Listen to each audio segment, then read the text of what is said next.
My son and I were having a scary movie night. We were both big fans of horror films. I'm sure I had something to do with his interest in the genre, as I had been a big fan of them since I was a kid, and now I had passed it on to my son. His mother wasn't too keen on the fact that I had this influence on him, as she didn't like him watching these kinds of movies.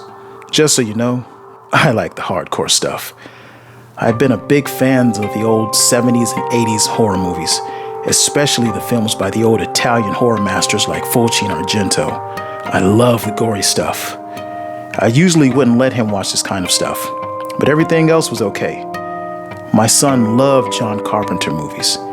He's got good taste. Gets it from his old man. As we sat watching the remake of The Thing, between comparing it to the original, he asked me, "Hey Dad, what's the scariest thing that ever happened to you?" I paused for a moment to think about the question. "Well, son, I gotta say the time I was stuck in an elevator when I was about 8 years old. I'd been in the hospital for an accident, and I was on my way back to my room after getting an ice cream cone from the cafeteria, and the elevator stopped. I can't even put into words how scary it was as a child. I dropped my ice cream on the floor and just started pushing buttons and screaming. I guess I must have hit the panic button and set off an alarm. That's how they were able to find me.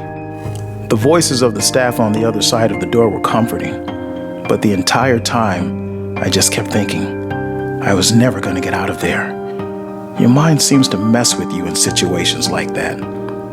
The elevator felt like it was getting smaller and smaller, and though the staff was on the other side of the door, they seemed so far away. The 12 minutes I was stuck in there felt like 12 hours. That's the story I told him, but I was lying. Though that was one of the scariest moments in my life, it certainly was not the scariest. I would never tell him the scariest. In fact, I had never told anyone. I remember it like it was yesterday, though I wish I didn't remember at all. I was 20 years old back then. My friend and I, Greg, were sitting on my porch. I'd recently joined the Marines and was home from basic training. The Marines was a last resort for me. After I graduated from high school, I worked a couple of odd jobs around town, and after watching enough of those Be All You Can Be commercials, it finally got to me. I knew I wasn't going to college, and hell, I'd barely made it out of high school. My best friend Greg said how badass it would be if I went into the Marines. I didn't have much going on at the time in my life, so it just kind of made sense. Greg had a job working at his dad's construction company, which was doing quite well. We all assumed that one day he'd be taking over for his dad, so his future was secured. We'd been friends since the 4th grade. We pretty much did everything together. Our parents were friends, and our girlfriends were even cousins. We were like brothers, as I was an only child and he had a younger sister. We sat on the porch having a beer that day, talking about my basic training and future plans. Oh man, they kicked my ass. I thought football training was hard. Dude, that's nothing compared to Marine training. "Where are they stationing you out to first?" Greg asked. "California." Oh man, damn, wish it was me. While you're up in California, learning how to be a killing machine and getting laid by Barbie dolls, I'll just be here being a company man. First off, I ain't laying nobody. It's not like I'm gonna break up with Kate. And you'll soon be running your dad's construction company, man. Maybe even be a millionaire one day. Wait, you mean to tell me you're gonna do that whole long-distance relationship crap in California, surrounded by all those hot chicks? And we all know women cannot resist a man in uniform. You're crazy if you think you can stay faithful. Greg's words kind of hit me and made me think about the whole thing. I love Kate, man. We'll work it out. Though I did my best to sound confident, in my mind, I wondered if we actually could make it work. I had never been away from home before, and Kate and I really hadn't talked seriously about it. It was something that was just kind of expected to happen naturally. My train of thought was interrupted by my parents coming out of the house. "Hey, Miss Patty. Hey, Mr. Joe." "Oh, hi, Greg," my mom said. "Hey, Greg, when you get that job, taking over for your dad, you gonna give Steve here a job? My dad joked. I offered him a job cleaning up construction sites, but I guess he wants to be a Marine. Hey, his loss. We laughed as my parents headed out. Hey, where are you going? We're going over to your Uncle Scott's house for a while. Hey, don't eat up everything in the house. I know how you and Greg like to eat. My parents got into the car and drove away. Hey, so what's up with you and Natalie, man? How's that going? Greg sighed. Man, it's going.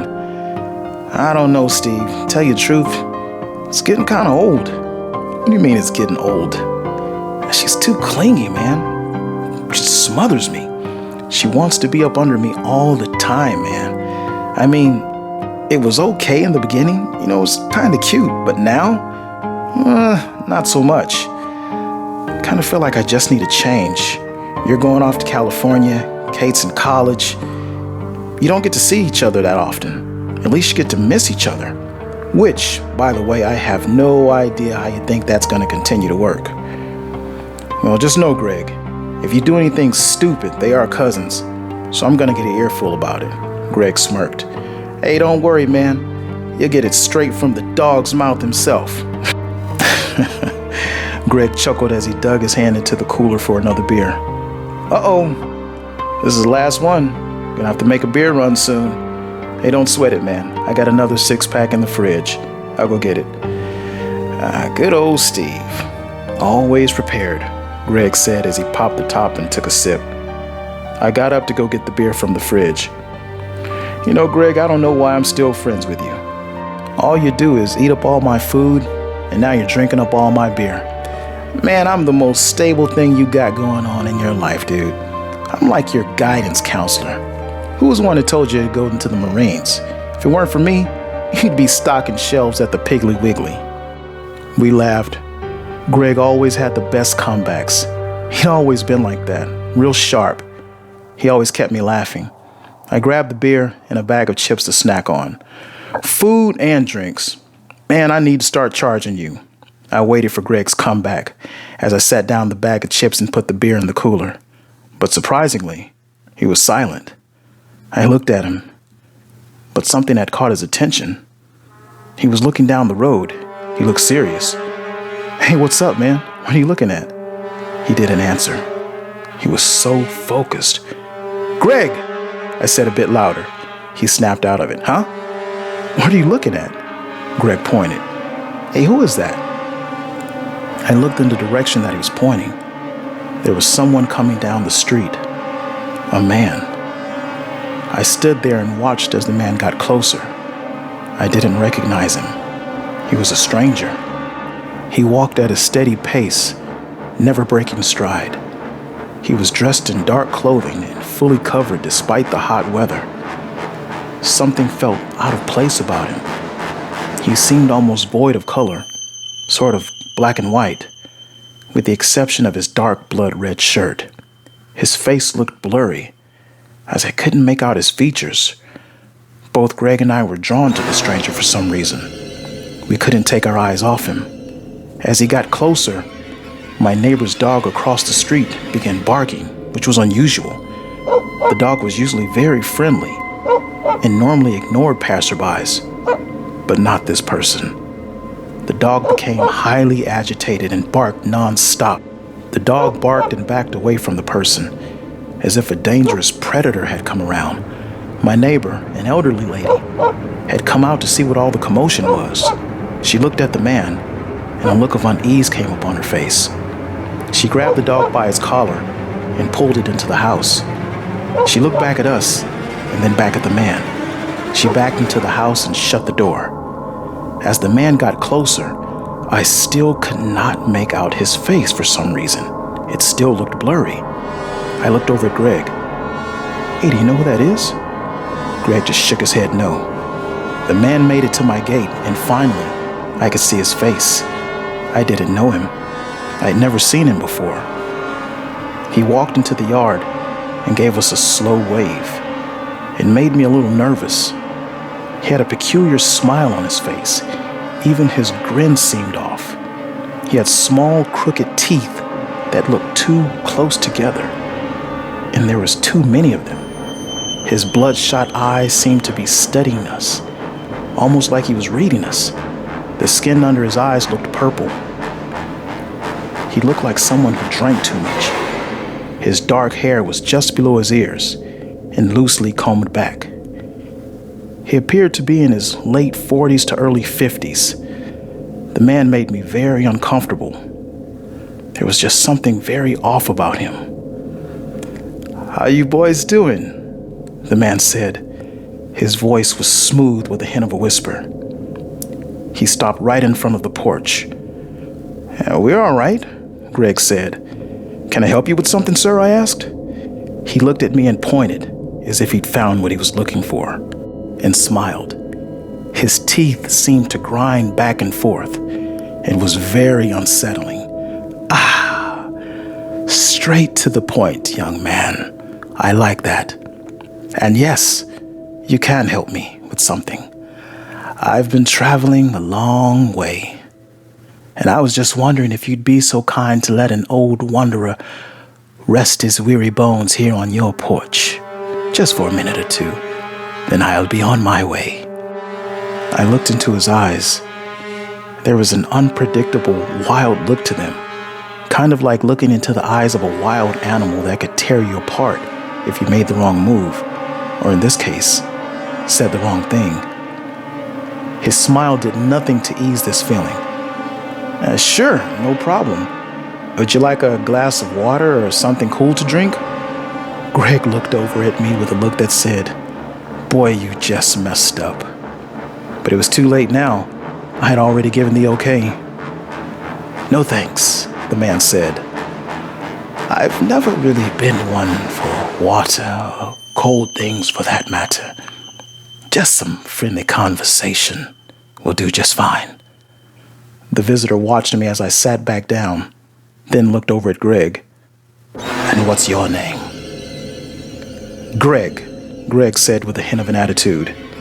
Then he looked at me. "And you?" "I'm Stephen," I reluctantly answered. Greg and Stephen. How long you boys been friends?" "Oh, pretty much all our lives," I said. "Well, that's nice. Nice to meet you both." "And what's your name, sir?" Greg asked.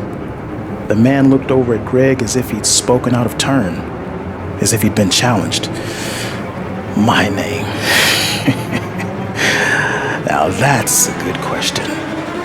People call you all kinds of things. People call me all kinds of things. You're only what people say you are. So what's in a name? Does it really matter?" "You know what does matter, though?" He leaned in as if he were about to tell us a secret. "The truth." Greg and I looked at each other. "What do you mean?" I asked. "Oh, we'll get to that, Stephen, my boy. We'll get to that." "So where are you coming from?" I asked. He pointed at me again. "Now that's an even better question." He began smiling again. The wrinkles on his forehead creased deep into his head. They almost looked like deep cuts. "Have you ever served a master, Stephen?" Both Greg and I looked confusingly at each other. "I don't understand." The man scooted back further onto the porch and leaned in again. "I used to serve a master. That got old. Too many rules. I've always been the rebellious type, I guess you could say. I left my job a long time ago. Since then, I've just been wandering around, talking to people, searching for like-minded individuals. I love communicating and reaching out to people. And now, here I am. I've reached you two fine young gentlemen." "So you're a bum," Greg said. I looked over at him. I couldn't believe he'd said that. Greg had always had a smart mouth on him, but this was not the time. Something was not right about this man. The man laughed in his hissing chuckle. Oh, I've been called far worse, but a bum I am not, I assure you. He looked at me. Do you ever think about getting killed in the Marines, Stephen? My heart sank at the question. I drew blank. Hey, what the hell kind of a question is that? Greg said. Hell, the man said while smirking and briefly drifting off. People die at war all the time. Just something to think about. Well, I haven't really thought about it. I paused. Hey, I never told you I was going into the Marines. How did you know that? The man looked at me with a mischievous smile on his face, clenching his teeth back and forth. Now, we're going to have some fun. His eyes looked even more bloodshot now, and his presence was becoming more unnerving. Hey, we gotta go. I'm supposed to be meeting my parents somewhere. I began to get up and motion for Greg to do the same. Oh, come on now, Stephen, my boy. You can do better than that. Lying should take a little effort and pride. And I should know. He used to call me the father of lies. His hissing chuckle sounded the way a snake would laugh if it could.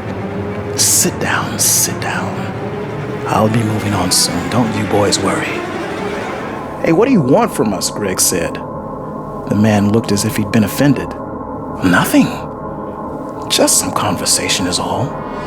You see, that's the problem today. People too wrapped up in themselves to just sit and talk. I like talking. There's great power in conversation. You really get to know who a person is and what they're afraid of. So whose idea was it for you to go to the Marines, Stephen? It was Greg's, and it was a good idea. I didn't have much going on here for me. Sure you didn't. He looked at me as if he knew something I didn't. Do you know your buddy Greg here really doesn't think much of you? In fact, he thinks he's better than you. Hey, that's not true, Greg spoke up. Where'd you get off saying something like that? Hey, who the hell are you anyway? You don't even know us. Oh, but I do, Greg. I know all about you, the man said.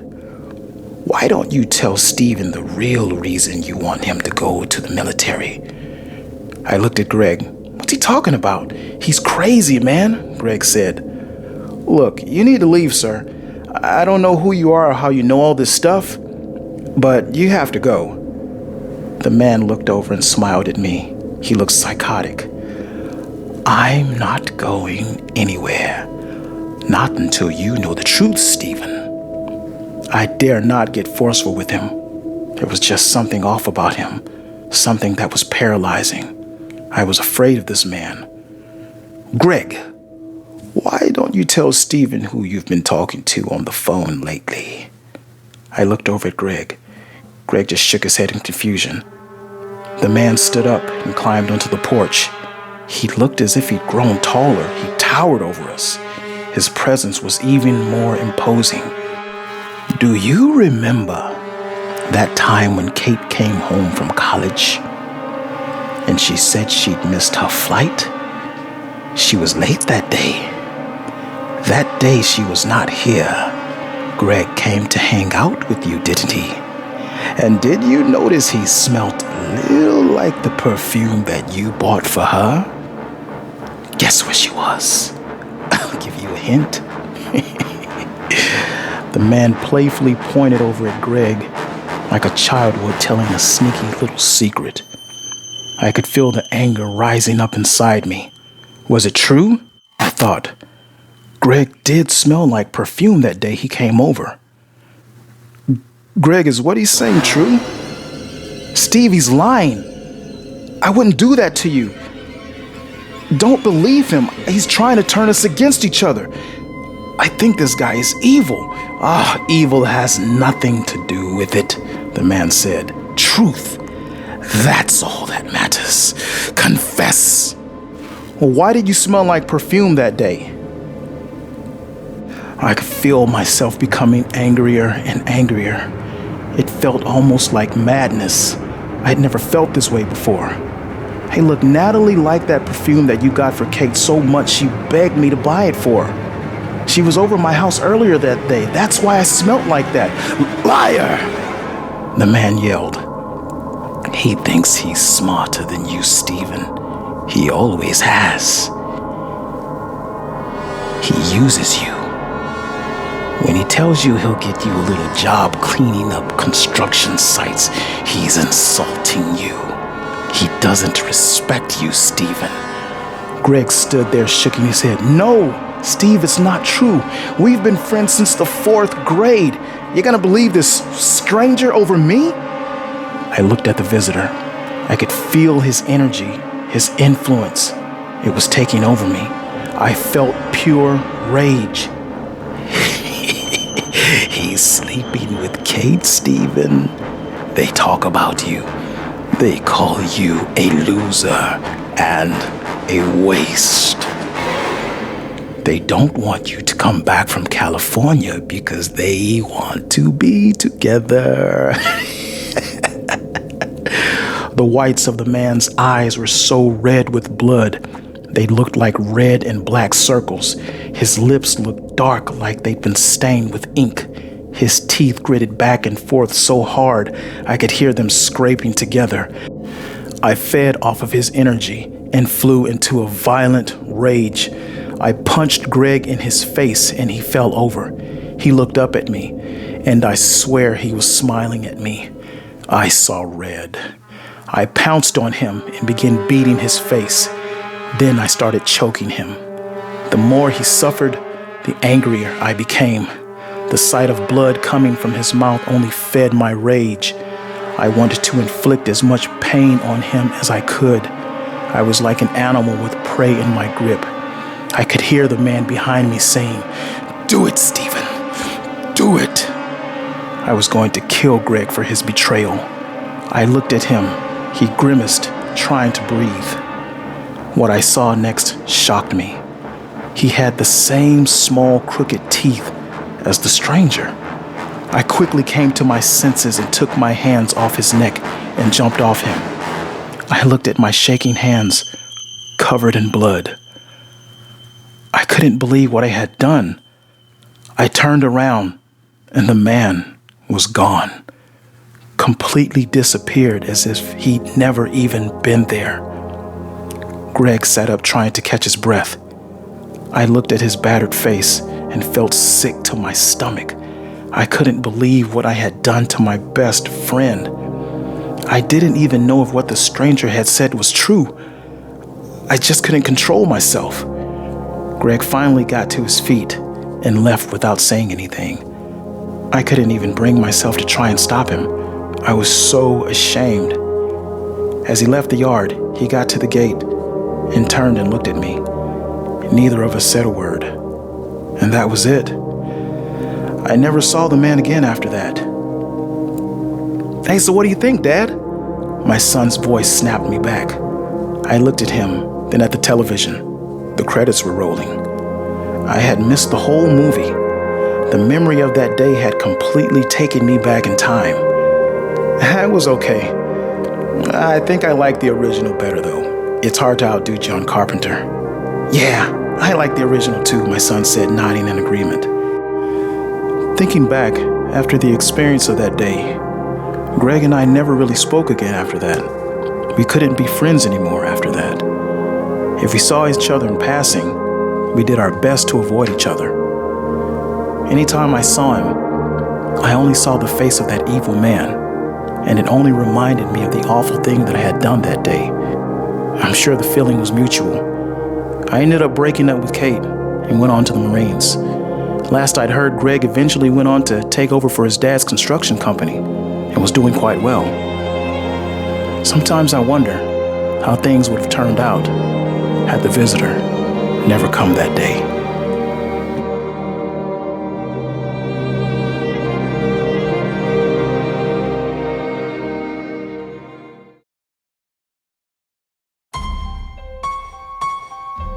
Hello all, and thank you so much for supporting the channel.